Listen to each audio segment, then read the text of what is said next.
When a family is in crisis, what we ought to do as a church is we ought to rally behind that family. When a family needs just to know that somebody else cares, then that ought to be us that cares. And when a young lady really doesn't know the direction that she wants to go, then we ought to be there to help her. And we're going to do that. We're going to do that. Amen. Come on, let's worship him. Come on, just let's give him a minute or so of the best praise and worship you can give him.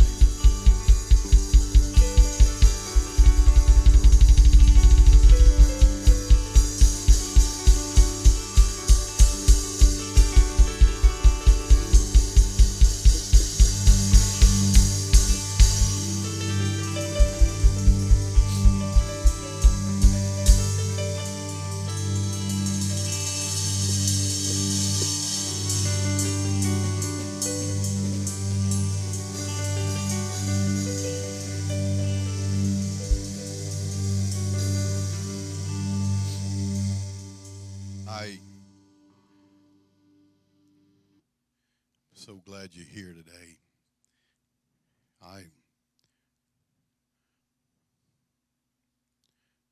7 years ago, I wrote what I'm going to speak about today. I've never preached it because it was the last sermon that I wrote before my first wife passed away. It sat on my desk. I never really felt like it was time to preach it.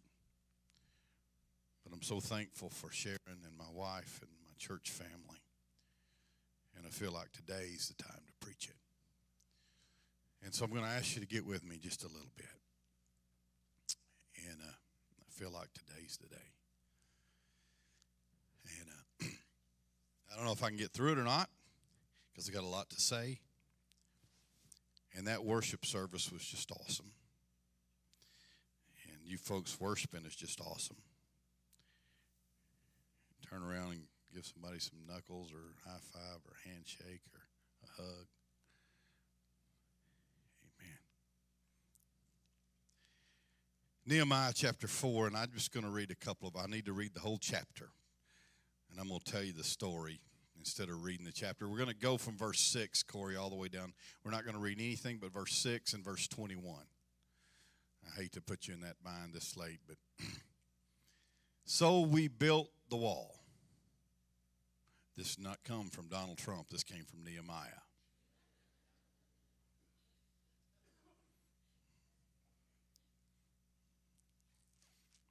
So we built the wall.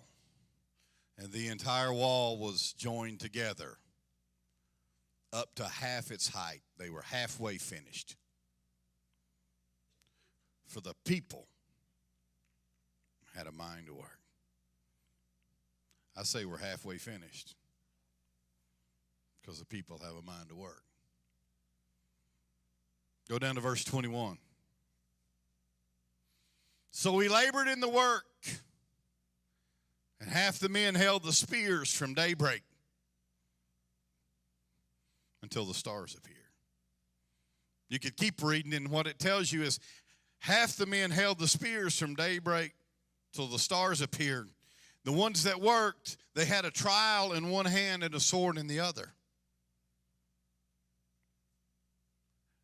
They were completely surrounded by their enemies, but they had a mind to work. God bless you. Go to Proverbs chapter 4, if you would, just before you're seated.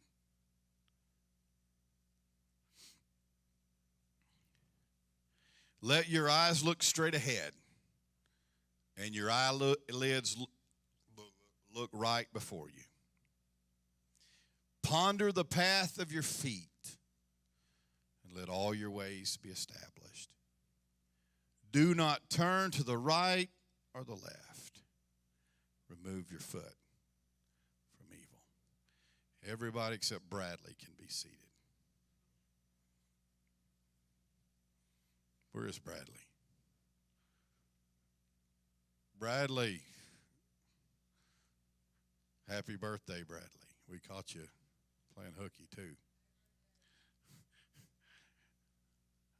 When he gets back in here, we'll get him. Happy birthday. It's a big birthday week.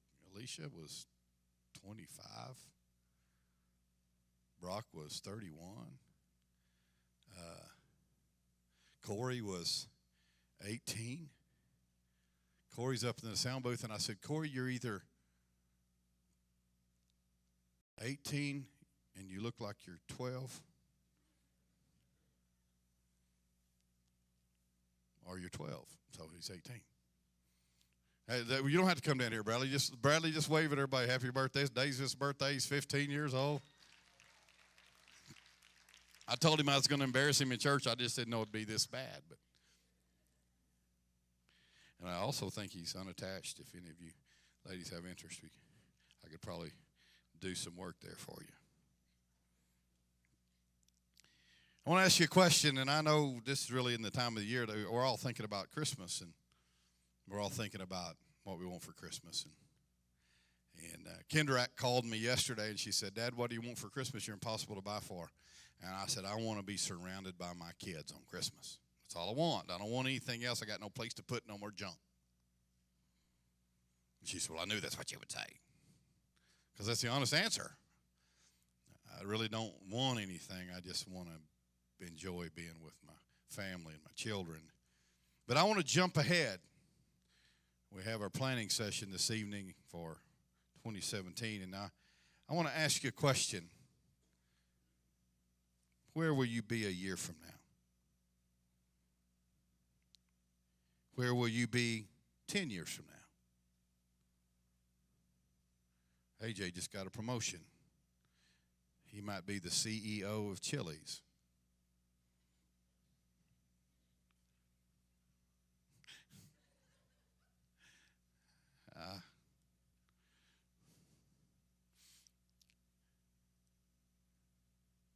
But I think about the question, and I ask myself a bunch, and when I approach the question, it makes me nervous. I get apprehensive. I get a little bit bothered by it. There's a lot of variables in there. I mean, you can wake up one morning and be healthy and be in the hospital before noon. And I know some of you thought, well, maybe a decade from now I may not even be alive. All of us think differently, and it's a question that brings a lot of apprehension. But I don't, and too often we want to think about tomorrow based on yesterday. We want to dream, but we want to rein in our dreams. We want our horse to go fast, but we want a big bit in his mouth in case we need him to slow down. We want it to be good, but we want to be able to control it. And we want to think about it, but we want to attach it to yesterday. And I'm going to get somewhere with this if you'll stay with me, but we must let our bygones be bygones. We must let our yesterdays be yesterday, and we must focus on tomorrow, because the only way that we're going to find out what the future holds, the future can just hold more of the past if we don't let our bygones be bygones. The future is just going to be the same old thing as yesterday was, unless we get past our past and we lay hold on the future. We all need everybody wants to hear what the psychic, everybody wants to hear what your horoscope, everybody wants somebody to look inside a crystal ball, or you want to talk to an astrologer and say, what's my tomorrow going to be like? I don't really need an astrologer. I don't need a crystal ball. I'm going to trust in the lamp and the light. I'm going to let God direct me, even though sometimes I feel like I'm going in the wrong direction. Can I get a witness? I am going to look to the word of the Lord, just like Solomon commanded. I will promise you one thing. It doesn't matter where you've been. It doesn't matter what you've done. It doesn't matter what negative or positive circumstances you are involved in right now. God wants to use you. God wants to call you, and if you shy away from his call, it's not because of God, it's because of you. We must put our shoulder to the wheel. And I want to talk about it in a little bit more detail in just a second, but I want to lay a little bit of a foundation. When you put your shoulder to the wheel and you don't have any faith, what are you doing? You're just getting tired. But if you can put your shoulder to the wheel and you can believe God for the impossible, then anything is possible. Nehemiah built a wall completely surrounded by people that hated him. Completely surrounded by people that threatened him every day. And he accomplished something that the whole world said was impossible for two reasons. Number one, the people had a mind to work. And some people, not all of the people, but some of the people had faith that it would happen.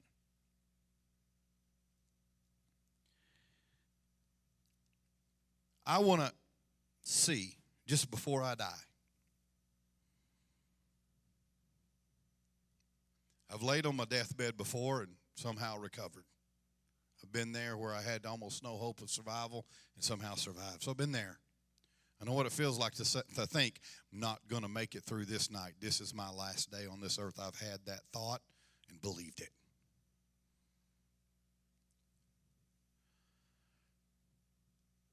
But before I die, I'd like to see what God can do. I'd like to quit preaching sermons about what a tiger can do, and I'd like to let the tiger out of the cage and just let him show us what he can do. I'd like to quit talking about it, and I'd like to start believing it. I'd like to start letting God be God, and let's see what God can do. Can I get a witness in the house? Amen. Nehemiah was the cupbearer to the Babylonian king. He was a captive in Babylon. He was the cupbearer. Does anybody know what the cupbearer is? A cupbearer is the most trusted person that the king has. Why? Because when they brought the king his wine for dinner, AJ's going to be my cupbearer. Okay? When they brought the king his wine, the king handed the wine to Nehemiah. And Nehemiah tasted of it in case it was poison before the king drank of it. When the food was prepared, when the cooks finished with the food, they brought it to Nehemiah. And Nehemiah brought the food to the king. Nehemiah brought him his food. They brought him his drink. Everything that nourished the king came through the hand of Nehemiah. So the king better trust Nehemiah. The most trusted ally of any king was his cupbearer, because his very survival. How come Joseph got out of prison? Because it was the cupbearer to the king that was in prison with Joseph that remembered him. The cupbearer had the king's ear, and he said, I know a man that can interpret your dream. And so when Nehemiah went to the king, when he went to Nebuchadnezzar to talk to him, he had the king's ear, because the king's very life rested in Nehemiah's hands. He was the most trusted advisor to the king. He wanted, he longed, he hungered to see Jerusalem, his hometown. He didn't live in Jerusalem, he lived in Babylon. And he longed to see Jerusalem restored. The walls had been broken down and were literally in rubble. There were pieces of the wall as you read through the book of Nehemiah, just pieces here and there, and the rest of it was just destroyed in just piles of brick and rock and rubble. And people, some of the Jews were trying to move back there, and they were trying to live there. And wild animals and their enemies, they couldn't survive.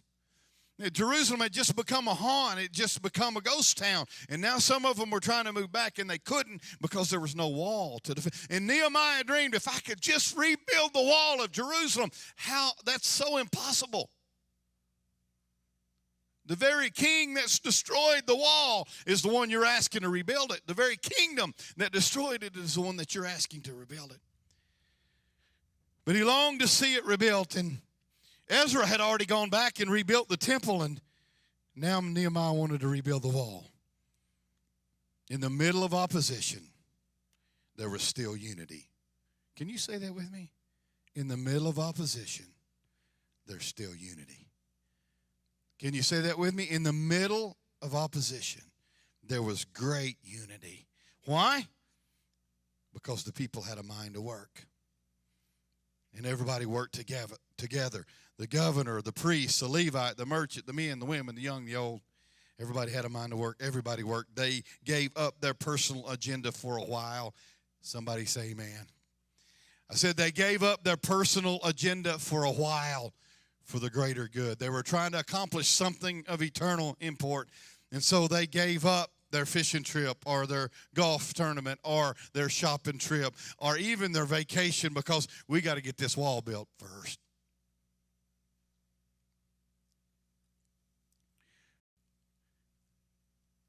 If God's going to use us, if we're going to let God use us, we're going to have to give up a little bit of our own personal agenda. We have some momentum. We have a beautiful location in a beautiful city, in a beautiful country. So since we're this far along, since the wall is about halfway built, why don't we dream a little bit? I'm just going to ask you to. I took this course, and I talked about it on Wednesday night a couple of weeks ago. I took this course back when I worked for a corporation, and there was 10 of us there and our instructor, and the instructor said, I want you to dream. And he gave us all just a blank piece of paper and an ink pen, and he said, I just want you to write your dreams down. And I said, I want you to write. Don't want you to think about anything that would impede your dream. I don't want you to think about the circumstances. I don't want you to think about how much it cost. I don't want you to think about how far away it is. I don't want you to think about how impossible it is. I just want you to dream. I want you to take all of the chains off and just dream. And so we all wrote some stuff down. He gave us a few minutes. And we didn't put our names on it, so he just collected them, and we didn't know whose was who. And he began to read some of those things. And then at the end of that, he read his dreams. And he said, you know the problem? I told you to think unrestricted. I told you to think like there was, it doesn't matter how much it costs. It doesn't matter how far away. It doesn't matter how impossible it is. I want you to think about it that way. But we still couldn't. We wrote things down, and we were all thinkers. We were all successful salespeople, and they'd called us there from all over the country to make us better. And so we were fairly big dreamers anyway. But we couldn't dream big enough because we had so many things tied to us. Am I preaching to anybody but me? We'd made too many mistakes. We had too much financial difficulty. We had too much of a history, too much of a past. And so it was impossible for us to completely let go and dream. And then after he read 3 or 4 of those lists, he read his list about his dreams. And I'm like, oh my goodness, how can anybody think like that? Because he had totally taken the limits off of his imagination. I got a question for you. Who created the universe? I can tell you, somebody said it right. Jesus created it. In the beginning was the Word, and the Word was with God, and the Word was God. Amen. Wow. Woo. Who did we just sing 4 songs to? Who created the universe? Without him was not anything made that was made. Who did we just sing 4 songs to? Who created the universe? The Bible said he did it like that. When we dream, we just been worshiping him. We're in a beautiful sanctuary that God helped. We're in a place where we ought to be able to take some limits off and let God be God and let his enemies be scattered. We ought to be in a place where we ought to dream about getting healthy. We ought to dream about winning our city. We ought to dream about our family being saved. We ought to take some of the restrictions of our dreams and let's see what God could do.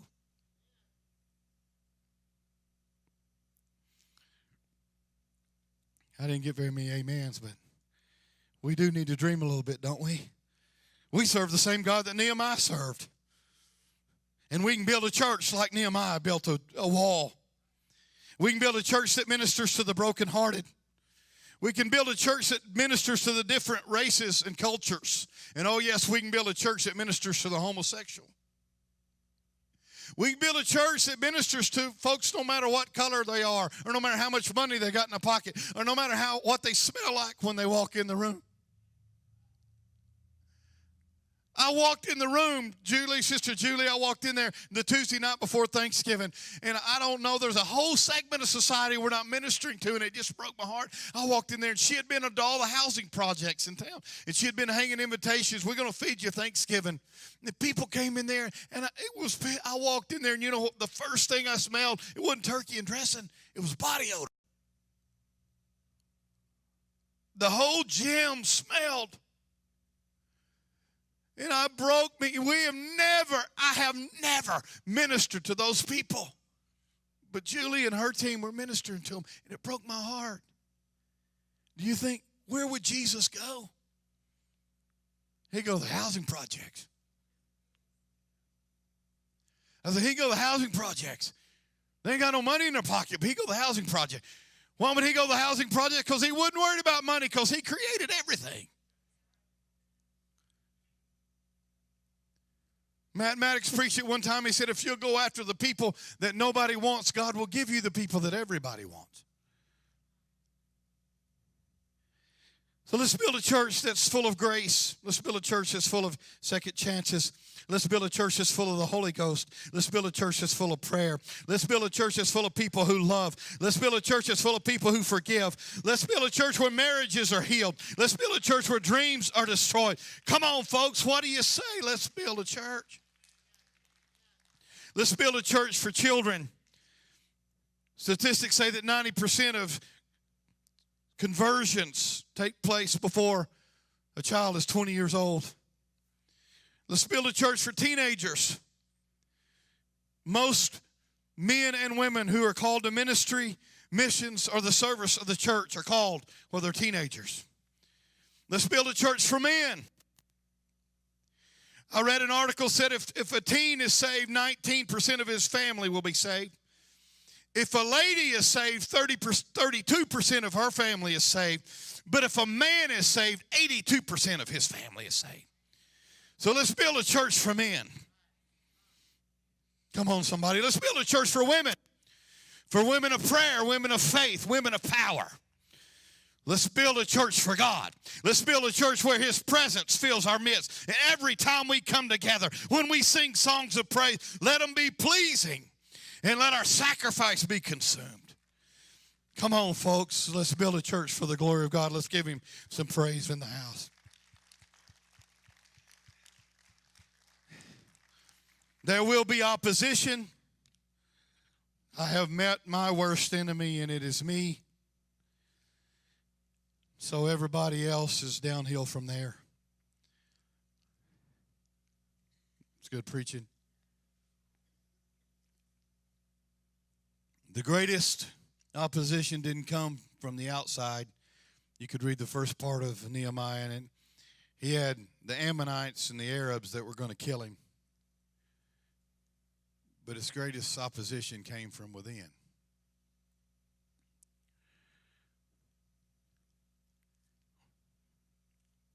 We can't let opposition stop us from building a wall. I think the scourge of the church in my lifetime has been apathy. I heard old Elder Shue, who believed that you were going to hell if you didn't wear cowboy boots. He wore a size 15 himself. He thought men were sissy if they didn't have cowboy boots. That's the truth. He wouldn't let me preach in these shiny shoes I got on. I did preach for him one time, but guess what I wore? Cowboy boots.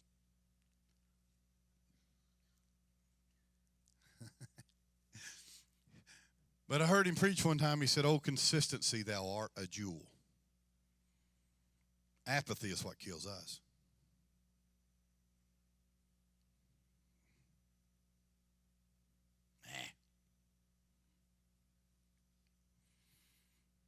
Everybody wants the benefits, but no one wants to.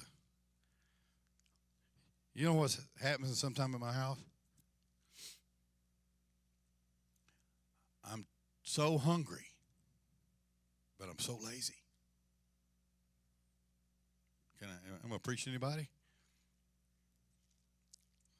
My brother Danny, he said one time, he said he was too hungry to sleep, but he was too sleepy to eat. He was in a terrible mess.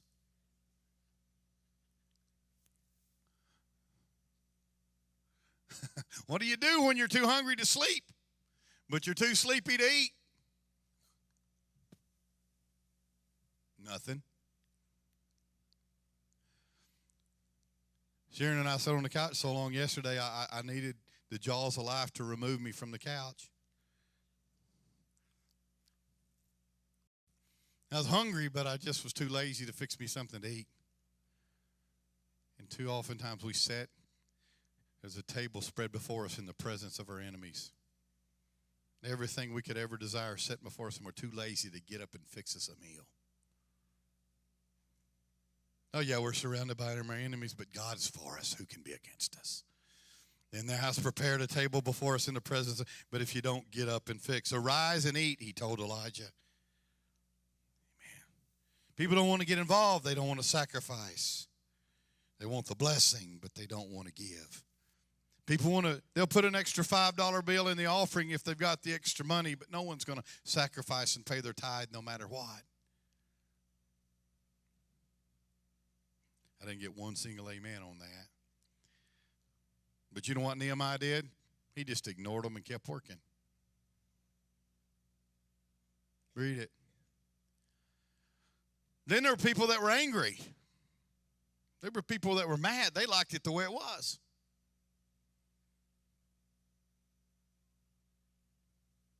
Sanballat was angry. He should have been angry at his mother for naming him Sanballat, but he was angry. Why was he angry? Because he had a position, and he was worried about losing his position. And the Bible says he mocked the workers. What did Nehemiah do about Sanballat? Nothing. He just kept working. Enemy number 3, anxiety. They were afraid. Worry and fear. They were afraid that the enemy would show up before that the wall was built. And so what did they do? They prayed. So we built the wall with a sword in one hand and a trial in the other. Some will quit.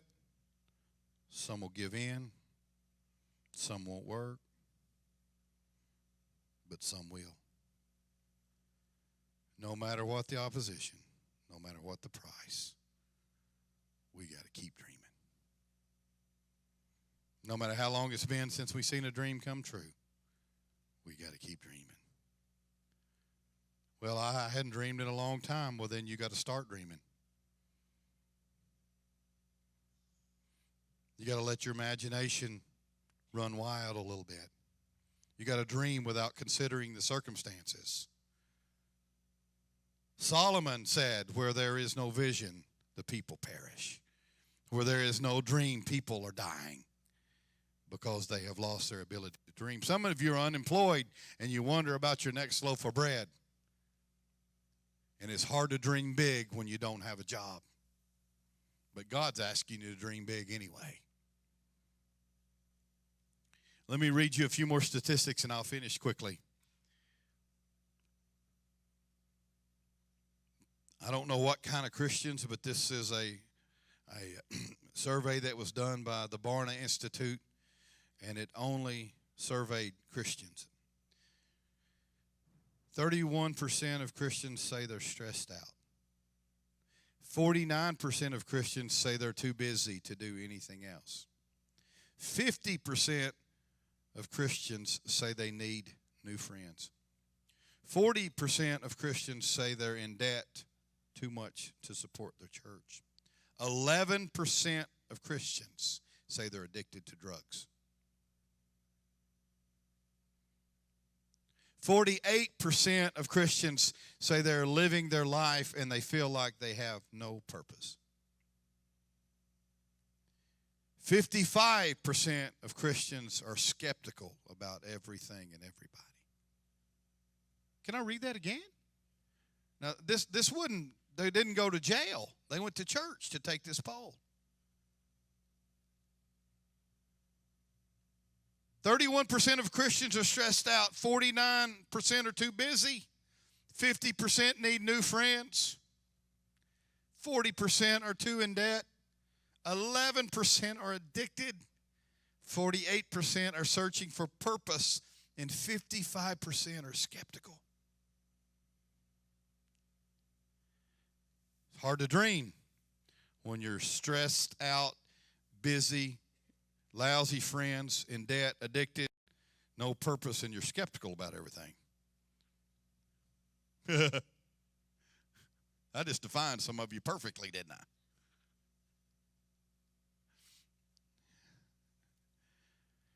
God give us a vision. God bring us deliverance. God bring us a new day. We need godly men. We need godly women who will stand up in their house and say, hey, it's the day we're going to go to God's house and worship. We need praying women and godly mothers and young people who will be a witness in their school. And we need everybody to roll up their sleeves and say, hey, let's do what we can do, and let's do it now. One last story, 360 years ago, 370 years ago.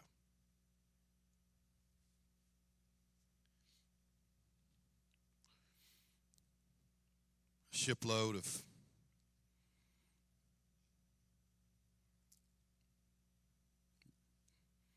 travelers, pioneers, pilgrims, landed on the northeast coast of America. The first year they established a little township. You read the history of it, they tried socialism and it wouldn't work. The second year, they established a government. The third year, their new governor, at their annual meeting, he met with them. And he said, you know what? I want to build a road. Because they had lived within literally a couple of 100 yards of the coast. And the governor of that little township, he said, I want to build a road 5 miles to the west.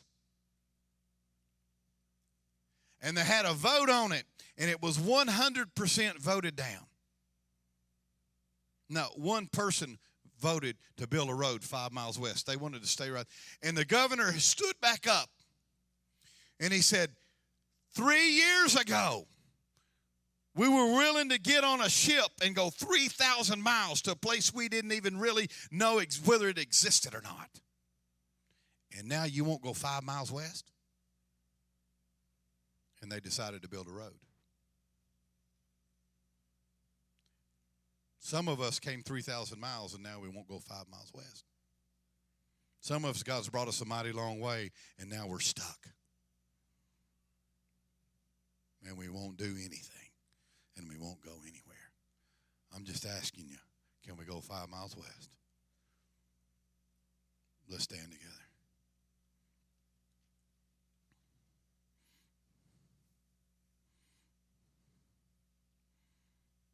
What a crazy idea to build this giant building in this little bitty town. What a crazy idea. I had ministers walk in and say, I need to talk to you. And sat down and said, that's nuts. And I probably believed them, and I may still believe them, but it was too late. We had to finish.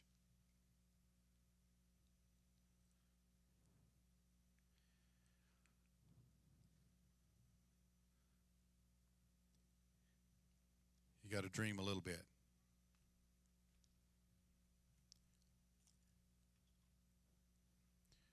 When I was 23 years old,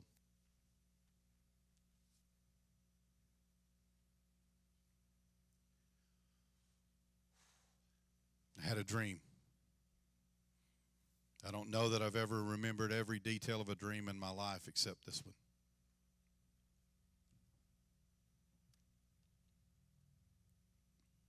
That dream was, I was standing behind a podium. I looked out. And the first thing I saw was a balcony just full of people. And then as I looked down, I saw a room, a fan-shaped room, completely full. I mean, completely full of people. not a seat in the house. And the Lord's never spoken to me much unless I had too much pizza before I went to bed, but I definitely felt like the Lord was speaking to me. And the Lord said, that's your dream, and I want you to hang on to that dream. Wow. Well, at 27 years old, I started a little church at 102 Navajo Plaza, Keller, Texas. It was next to the 24-hour Greasy Spoon restaurant, and I would go in early on Sunday morning to kill all the cockroaches before any of my people saw them. We couldn't afford new ceiling tiles, and we took out some walls, and so I took a rivet gun, and the ceiling tiles looked like somebody that was those 11% addicted had put that ceiling together. We had 25 metal chairs, and I had a little metal lectern that leaned to the right, and you had to set your Bible on the left-hand side because you set it on the right, it had to fall over. I remember the first service we walked in, we had 35 people there that Sunday, but 32 of them were from the neighboring church. And there was me and my wife and Jordan was 3 months old.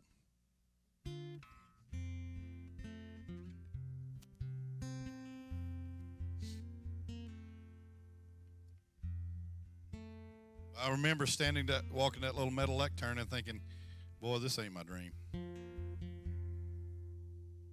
But that little church started to grow. After 2 years, we had 12. After 2 years, we had 12. Because we had 35 the first Sunday, but the next Sunday we had 3. But after 2 years, we had 12. But after 3 years, we had 120. I'm like, this little room won't hold 120. And so we built this little building. It was white. We bought the old Presbyterian church building. It's 75 years old. We remodeled it. And I remember the first Sunday, it seated about 200, and the first Sunday it was already full.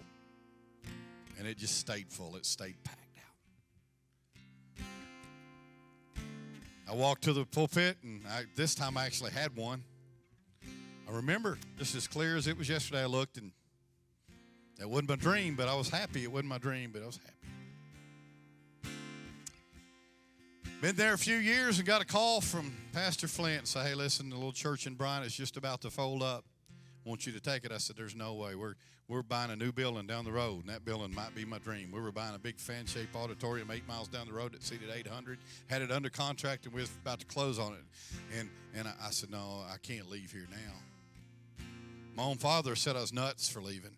I had a great job, great career. I said, well, I'm not going to do that.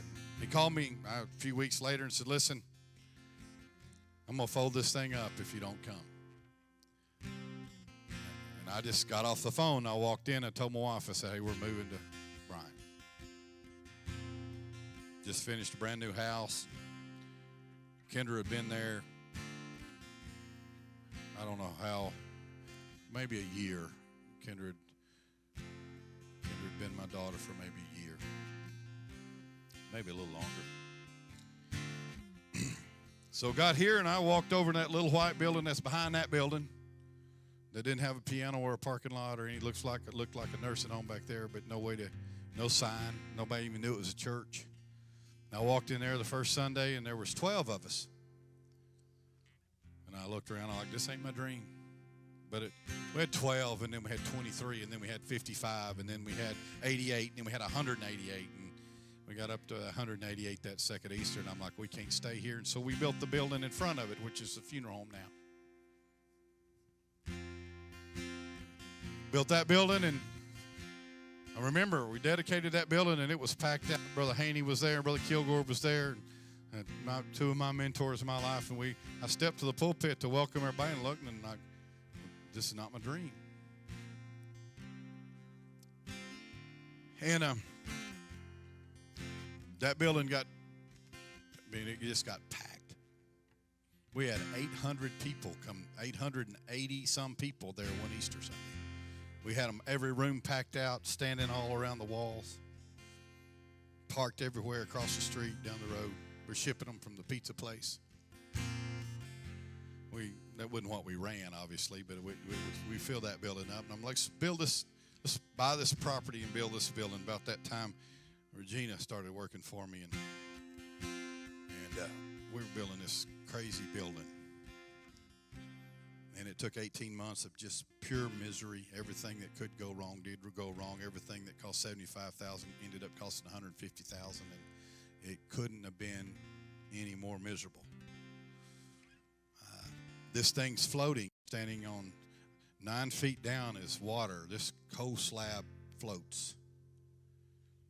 So, if you go to fishing today, you can tell them you've been in a boat all morning. Finally got it built. Kevin Green came along, helped us decorate it, and mine didn't do a great job. He's done a great job with the Christmas decoration too, but did all the interior design. I drew the plans and took them to an architect, and we had them drawn up so the city would approve them. Then Kevin did all the interior, and we finished it. Me and my Uncle Glenn spent 6 weeks on scaffolding. He's gone on to see the Lord, but we put all this, he and I trimmed this thing out with our hands. But the pulpit was up here then.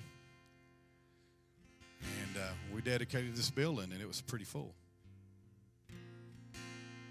I stepped up here that first Sunday, or that whenever the day was we dedicated it, and I looked out, and it kind of reminded me of my dream, but it really wasn't my dream. Now I want you to stay with me, and I'm finishing.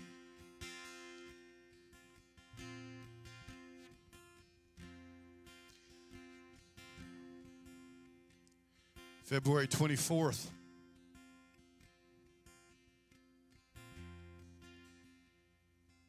2010,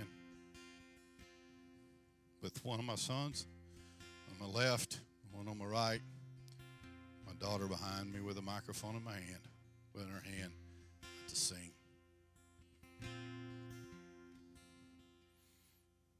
Curtis, my other son, sitting there in the pew. Actually, right over here. I stepped to the pulpit, and it was packed out. The first thing I looked at was a balcony. From one corner to the other, it was packed out. We had borrowed every chair from next door. People were sitting on the benches up there. People were sitting on the chairs. Wasn't any place to sit here.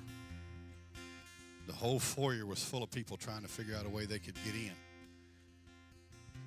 I stood to the pulpit, and I looked, and as clear as you are standing where you're standing right now, I saw my dream in every detail that I had when I was 23 years old. And I didn't know it, and the Lord wouldn't let me know it. But I had been dreaming since I was 23 years old about my wife's funeral. I saw it in every detail. I had to stop. I couldn't continue because I realized that the Lord wouldn't. That dream had driven me to build buildings, to take unbelievably crazy chances, to do stuff that made no sense financially or any other way because I had a dream. As we drove out of here and we went to the cemetery, I told the Lord, and I told my children, God's going to have to give me another dream.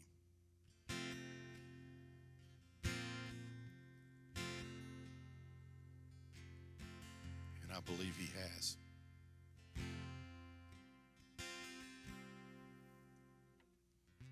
I said, I believe He has. My question to you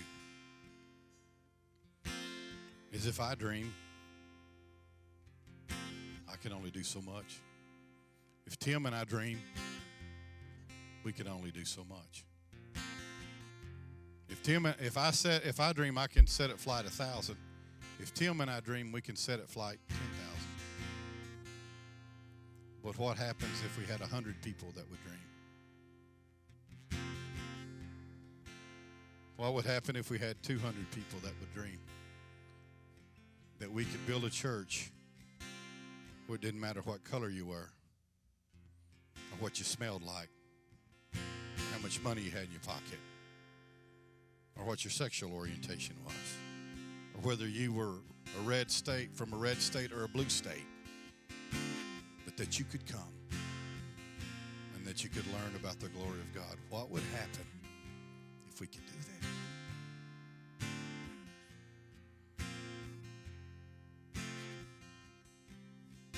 That's my question. Can you forgive me? Can I forgive you? Can we love one another? Can we hang on? Can we fight through the adversity? Can we have a sword and a trowel? Can we do it?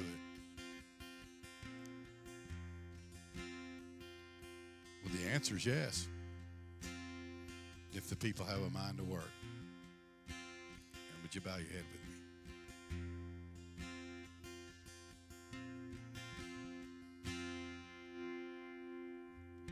If you're a guest here today and this is your first time, your second time, your third time, you didn't just accidentally walk in the door. I believe with all my heart that God called you to be here. If you've been here for 16 years, I don't think you accidentally walked in the door. I believe God called you to be here.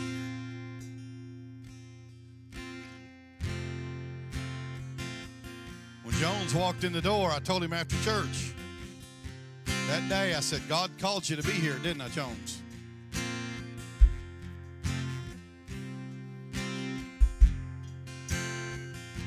And Philip McKellar called me and asked me if I knew any place that text some really stupid question about insurance. I don't remember exactly what the question was. I said, yeah. I knew right then that it was God working. Kayla and AJ walked in here a bunch of years ago. And Kayla had that half crazy look in her eyes that she still has occasionally.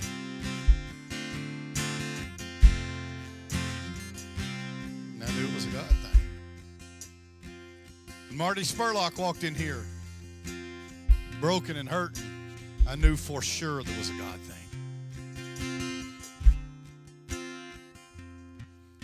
And when you walked in here, whether you knew it or not, I felt like in my spirit, we can do something special at the end of this age if we want to. Now, would you bow your head? I'm sorry. Would you bow your head? Would you close your eyes? And if you feel God pulling on your heart, I just wish you'd lift your hand. Lots and lots and lots of hands. I want to be, Lord. I really do want to be.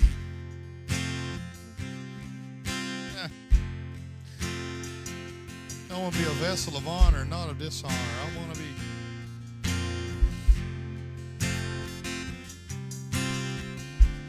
I want to be the one that holds the wine and the oil. I want to be the one that carries the anointing and the Spirit.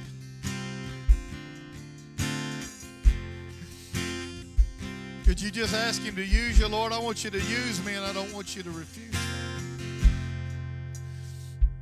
I want you to take me and put me back on the potter's wheel and mold me and make me what you want me to be. I want to be molded into your image and after your likeness.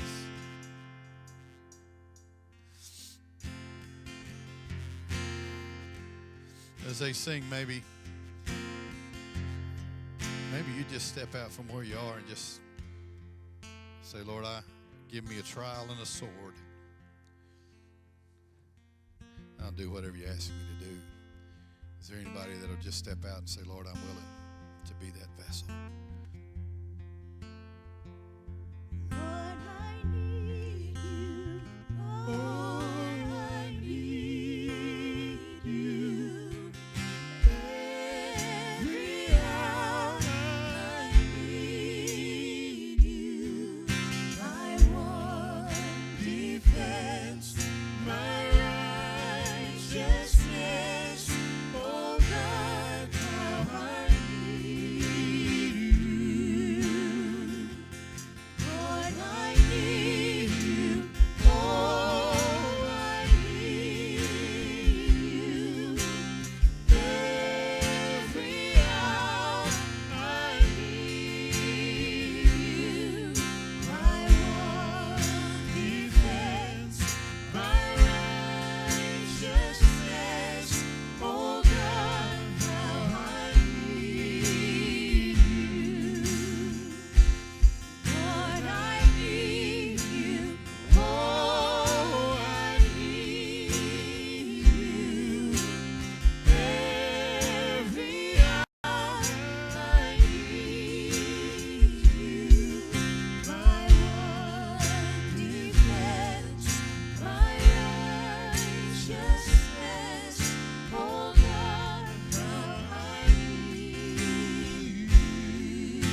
Got a dream in the daytime.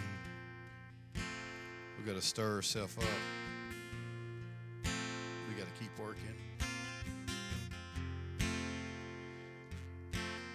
We got to join up. We got to go 5 miles west. And we got to do it now.